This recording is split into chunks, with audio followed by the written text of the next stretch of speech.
అలోక్ సాగర్ భాష నుంచి flash back విని ఐపీఎస్ ఆఫీసరే వణికిపోయాడు. మధ్యప్రదేశ్లో అసెంబ్లీ ఎన్నికలు జరుగుతున్నాయి. అలోక్ సాగర్ అనే ముసలాయన చొక్కా లేకుండా మాసిన గడ్డంతో ఓ గిరిజన ప్రాంతంలో సైకిల్ పైన తిరుగుతూ రోజుకు కనీసం 10 మొక్కలైనా నాటుతూ అక్కడి ప్రజలతో ప్రకృతికి దగ్గరగా హాయిగా తన జీవితాన్ని గడుపుతున్నాడు. అయితే ఎలక్షన్లు కావడంతో అక్కడ భద్రత ఏర్పాట్లు చేయడానికి ఐపీఎస్ ఆఫీసర్ వచ్చాడు.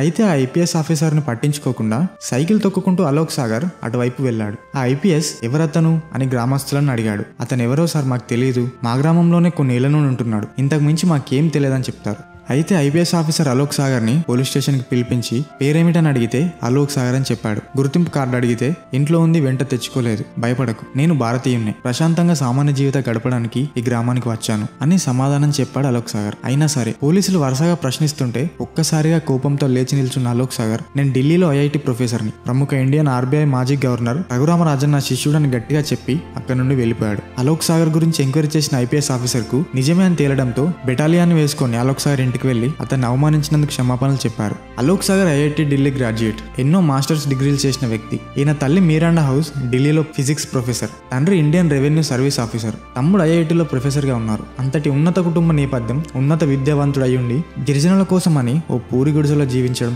కేవలం 3 కుర్తాలతో ఉండడం అంత ఈజీ కాదు. ఈయన దాదాపు 78 విభిన్న భాషల్లో అలవోకగా మాట్లాడగలరు.